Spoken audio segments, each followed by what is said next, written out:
Hi everyone, welcome to Back to Basics. I think we're on video number 9 today. Hope so.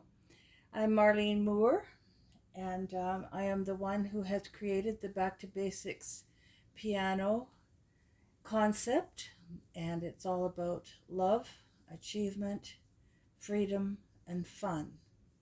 Most of all, love, achievement, freedom, and fun for you and for me, and I hope that you learned something today. This program is all about Back to Basics books. Does it work with other books? No, it doesn't, because this is all about rote teaching as well as sight reading, which is done in a very different way from other books. These pieces have been chosen very carefully. So, do you need to buy the books? Yes, you do. That is the way you will learn. Where do you buy the books? jwpepper.com/myscore/Marlene Moore. This will be again printed on the outside in the comment section. And speaking of comments, please leave some comments. Over 350 people watched the video from number 8, I believe, and only 2 people said anything. I think it would be very nice if you took the time to say something. I work very hard to do these videos. I don't need a gold star, but I would like to hear from you. That would be lovely.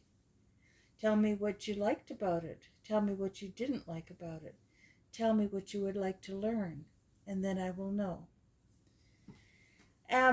Speaking of learning more, please join our Facebook group, Piano Teachers and Students Back to Basics Books. We learn part of the new things here on YouTube, but mostly we learn things on the Facebook group. So if you haven't joined, please look in the comments afterwards, and I will put this also in there. Back to Basics books for piano teachers and students. Alrighty. Last time we talked about scales. C major scale. And we said that it had no sharps and no flats. The sharps and the flats are the black ones, of course. No sharps, no flats. Same in the left hand. I hope you're practicing that. And when you go to put the thumb under, it's right away. When you hit the D, that's when the thumb goes under at the same time. Hold the thumb under until you're on F. And then put it down to play, and then the rest of the keys. Okie doke. I'll show you down here. Thumb, flip under, play the thumb again. I keep my thumb under at all times. My thumb is trained to stay under unless I am doing large octaves or four-note forms or arpeggios. My thumb is trained to stay where it's supposed to be so it doesn't get in the way. We also talked about A minor being the cousin or the relative of C major. A minor, we learned, has a black key in it.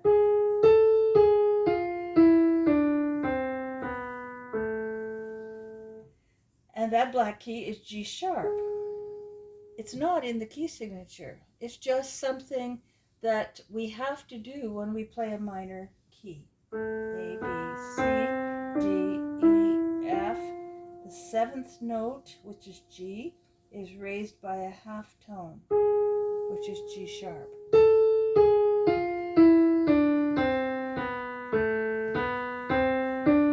Keep that thumb under. Practice C major major and A minor at least 5 to 10 times every day. Slowly, slowly, slowly. It doesn't do any good to do this. That's for later on. That's for about 5 or 6 years from now. All right, let's talk about a new one. We've had C major. Let's talk about G major because it has a sharp in it.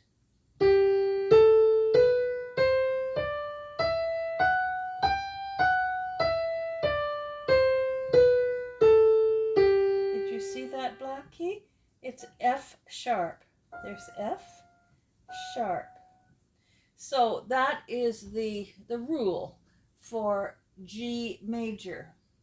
It has, like C major has no black keys, no sharps, no flats. But G major has one, which is F sharp.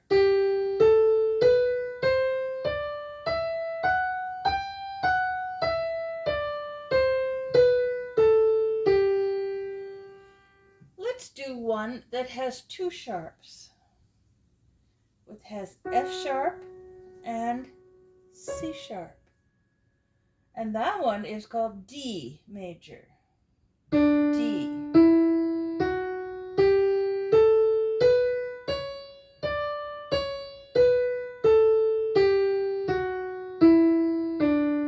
So it has F sharp in it and C sharp in it. This is what it would sound like without the sharps.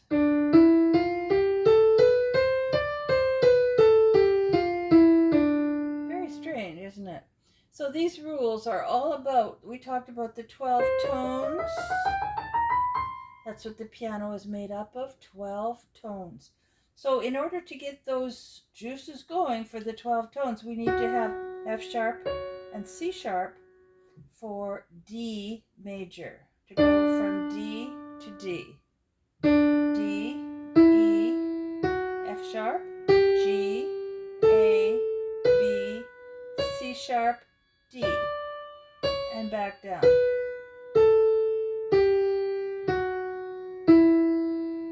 So much to remember. So, to review, C major has no sharps, no flats.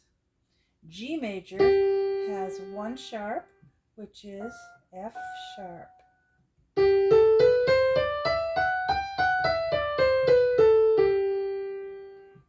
D major has two sharps, F sharp and C sharp.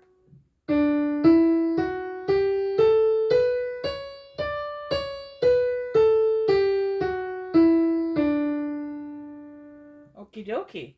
Why are they all different? Why does each one have, 10 sharps or whatever, or two sharps? Well, music is written in 12 different keys. 1, 2, 3, 4, 5, 6, 7, 8, 9, 10, 11, 12. That's why we have to learn all these scales, because there are 12 options for composers to write out.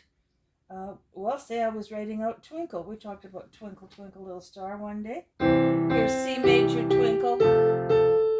Here's G major Twinkle. This would be D major Twinkle. Do you see?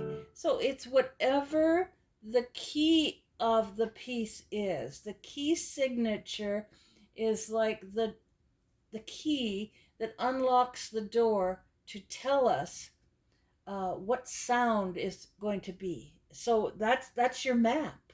That's your map, and it's your key, and it's literally called a key signature. When you are doing your scales, if you have the Brown book, this one here, which I highly recommend, the Brown book, the Brown scale book. This is my studio copy. Scales, chords, and arpeggios. Don't try to take C major and do everything there. This book is written for beginners and intermediate and advanced and concert level people. It's just the Bible for what we all have to know as scales, chords, and arpeggios, and contrary motion, and thirds, and sixths, and triads, and all of that good stuff. This is like a garden. This is your whole garden. And right now we have learned C major. That's all we have learned in that one. That's all I want you to do here. Other than, if you would care to look up at the top of the next page here, today we're going to talk about triads. We're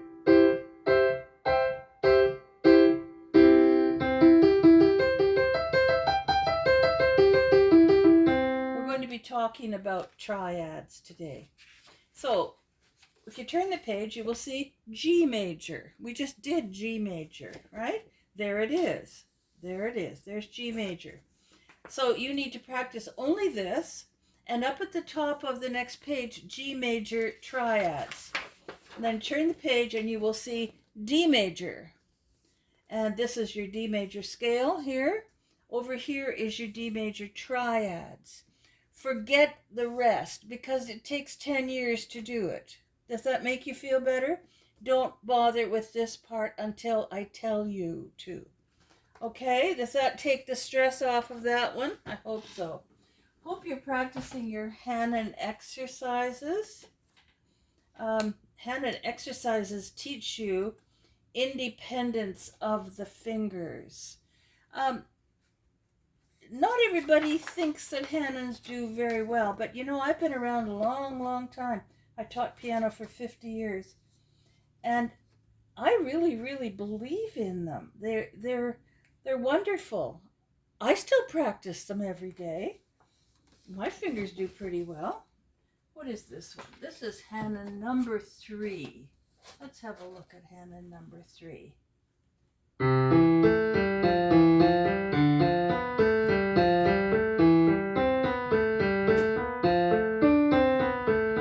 The fingering is marked there, so you won't have a problem with the fingering.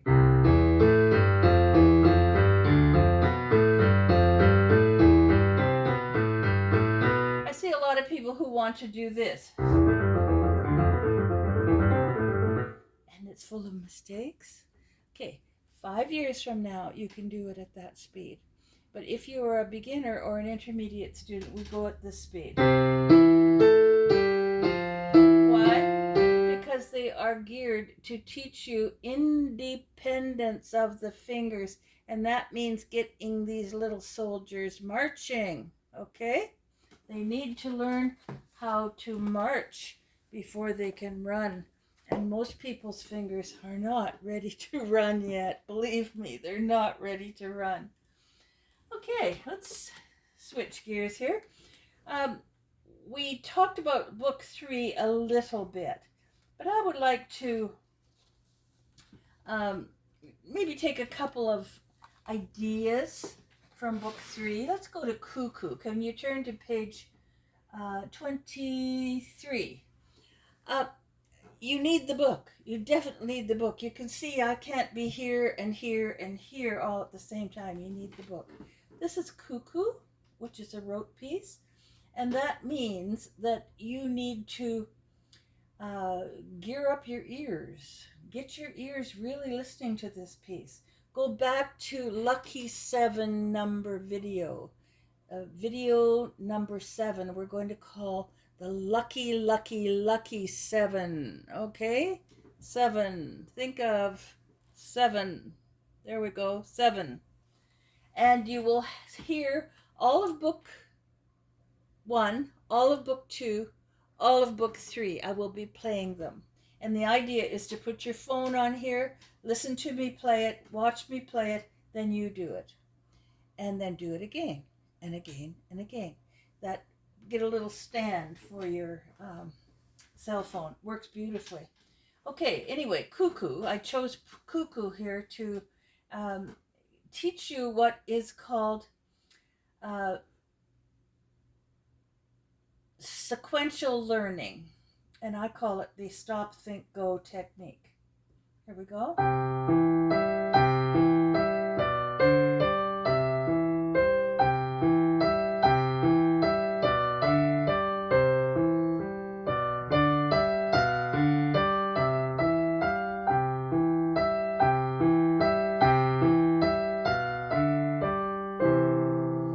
we've had cuckoo in the other books. This is the book 3 version of cuckoo. First of all, your right hand needs to be fairly well educated on what to do. And then we take one line at a time, one line. We've done this in the other books, just one line being right hand. So I'm playing cuckoo.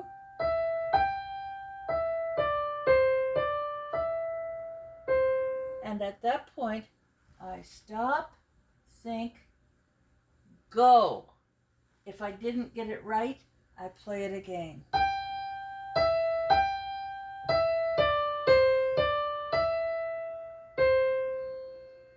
So we will think of the lines as this is step 1, step 2, step 3, step 4, which is line 1, line 2, line 3, line 4.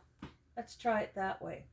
So if we haven't learned the left hand yet, we would be going, remember we learned I love you, I love you, you love me, I love you.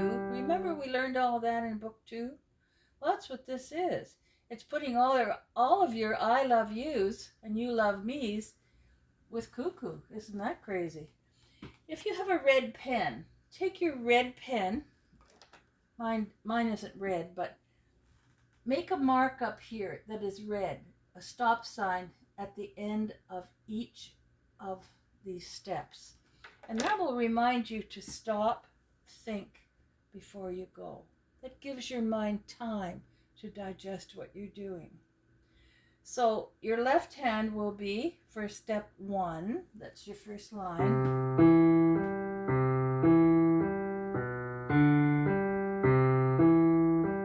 And we shouldn't try to put it together at that point. We should try this much. We're going, I love you, and we're going 1, 2, 3, or coo, coo. Now do you notice this one is together, the last one is together, the middle one is by itself. So we're thinking, hold these down, play the left hand by itself, hold these 2 down. Because your brain has to learn how to do hands together. So in my head, I would be thinking, coo, ooh, coo. But it's also saying, I love you.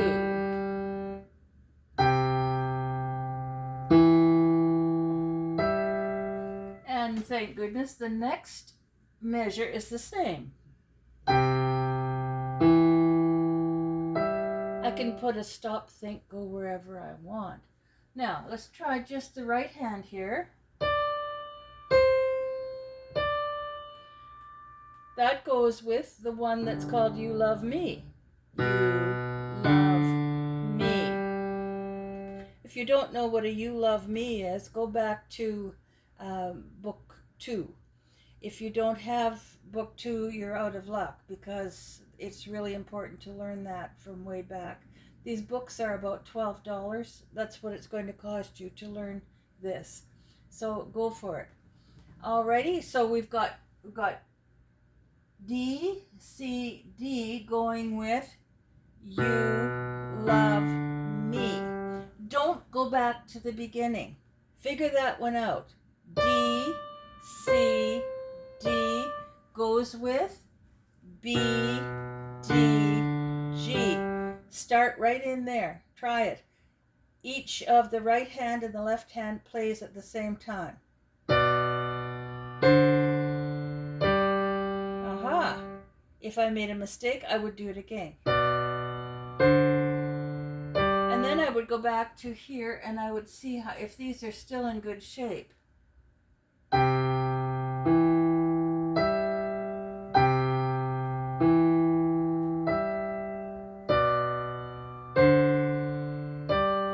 And hallelujah, this is almost like this one, except it's here. Goes E to C. E, C goes with C, E, G.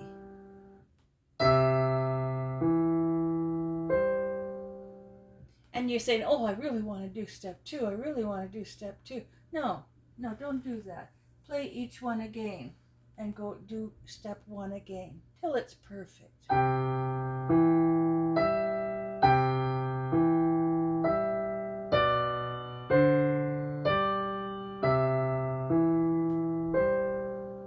If you got that much right, give yourself a twinkle star.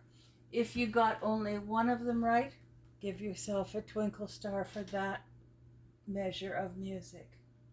So you see, it's how we approach something.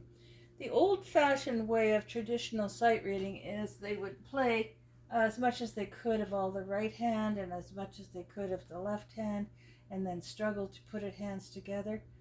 I don't know about you, but I hate struggling. I just absolutely loathe and despise struggling. Why struggle? So listen to Cuckoo first. Listen lots and lots and lots. Watch how I play it. Get your ears tuned up. Then tackle the piece. That's how we do it. That's for what rope teaching is all about. Then go on to step 2. You might want to do this much one day and this much another day. There's no rush. There's no rush. Absolutely none. All right, let's switch over gears to sight reading right here. Sight reading. You see that okay? This one, this one. Middle C, D. Say them out loud. Always say them out loud. Take your pencil and draw the little line to where that goes. This one will go here, right? Take the line where it is. Same thing here. Right here. Middle C. If you're beyond that stage of sight reading, that's good. That's very good. But if you're not, take it slowly and draw where these go, the lines each time. Okay? And it's always fun when you're finished a book to fill out your certificate. Why don't I play the last piece again in here, which is Now I'm Finished My Book 3, which is to the tune of London Bridge.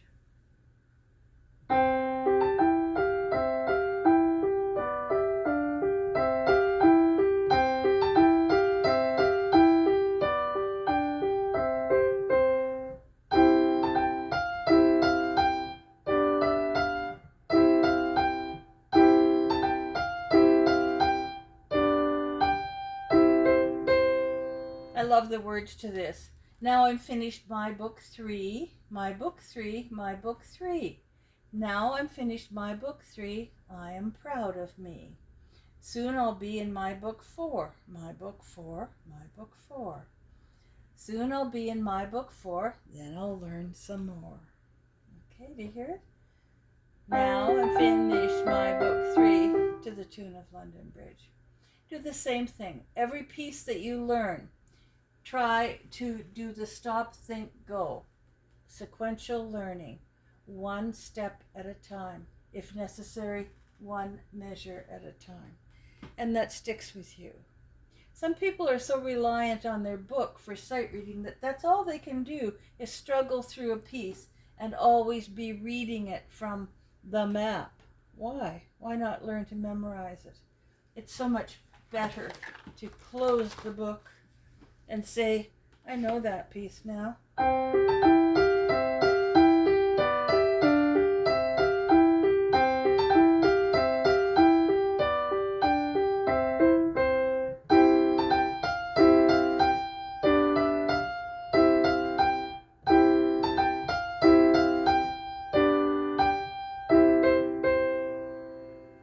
Back to basics. Piano students do very well with sight reading, and they do extremely well with memorization. One of the big things today is that people cannot memorize because they were taught only one thing. They were taught how to sight read a piece and then go on to the next one, sight read and sight read and sight read and sight read. And guess what? That's all they can do is sight read. They can't memorize anything. if you are in this series, you should be able to sight read and play from memory because of the listening and the rote teaching. And let's have a look at book 4. There's some lovely pieces in book 4. Here's contrary motion.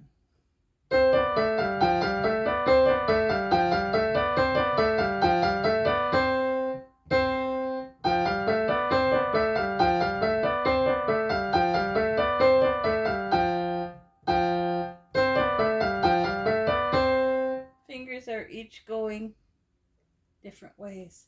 Have you noticed that from the time you were learning peanut butter in book 1,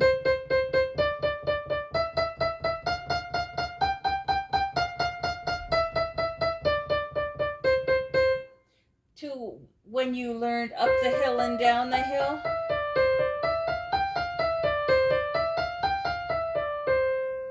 that each piece is carefully chosen and each piece builds on the previous piece. Did you notice that? Have you noticed that from your books yet? Do you hear up the hill and down the hill? Here it is.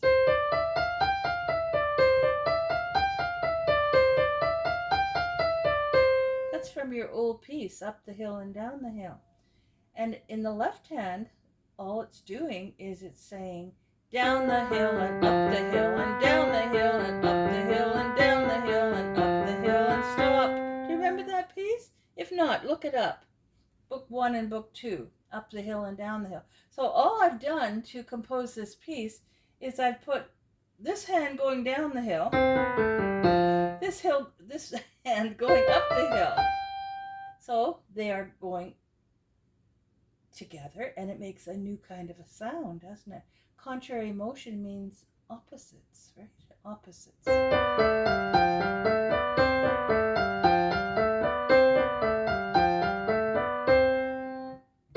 Now it's going to be opposite. Again, they're going, this one's going this way, this one's going this way.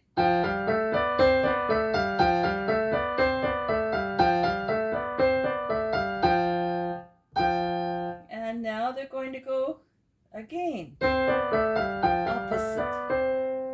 I bet you didn't see that before, huh? Always look at the direction that the notes are doing. Have fun with that one. You probably don't have to do that one in little steps because you already know up and down the hill. And oh my goodness, look what we have. We were just talking about Twinkle, Twinkle, Little Star. Do you remember learning this much? But we've never had the left hand to it, have we?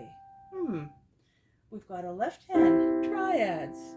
And I said we're going to talk about triads today. How about that?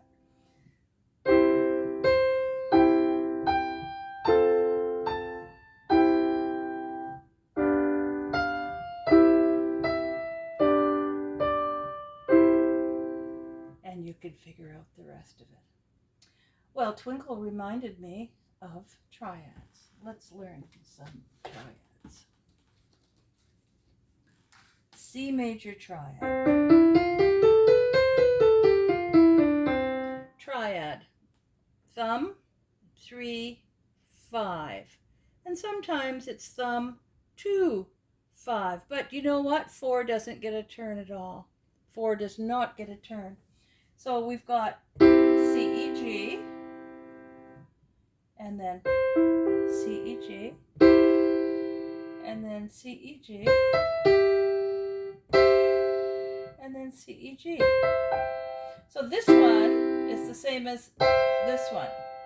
And the 2 in the middle are kind of upside down. But look for your C, E, and G. C, E, G. Now, my thumb's going to go on the E. C is 5, and my second finger goes on G because it's the second turn. Second turn, second finger. You see that? Second finger, second turn. First turn at the beginning. Second finger, second turn. Third finger, third turn. and 3 again. So the only time you use this 2 is here for the second turn.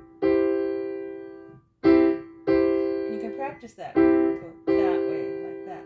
So 3, I'm saying the middle fingers now. 3, 2, 3, 3. And back down. 3, 2, 3. And you can do it this way too. This is called broken. C, E, G, E, G, C, G, C, E, C, E, G. And then going back.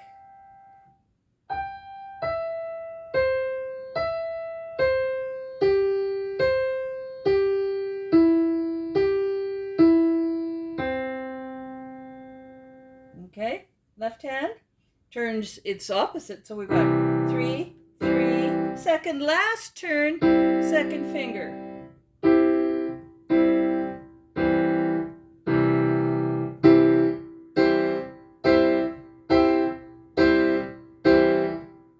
Don't they sound powerful? You won't be doing them together for a while. If you forget what finger goes where or which notes are which, go to your brown book, look it up, okay? C, E, G, C, E, G, C, E, G, C, E, G. So if you're not playing C, E, G, you don't have the right triad because there's no D, no F, no A, and no B. Look at that. None of these. It's just C, E, G.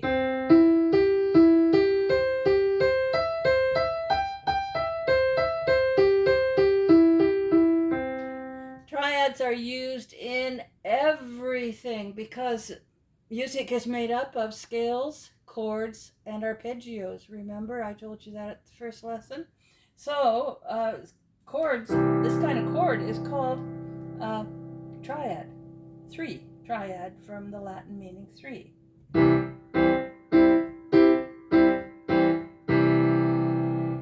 To really learn them well, you could do them 2 times on each one. 2 turns.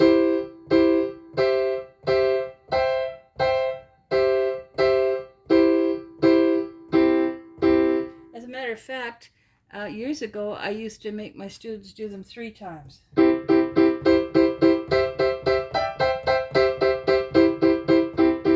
And then broken.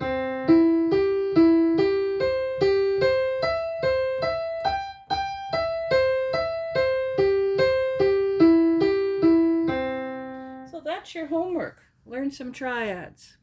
I've had fun today. I hope you have too. Bye for now.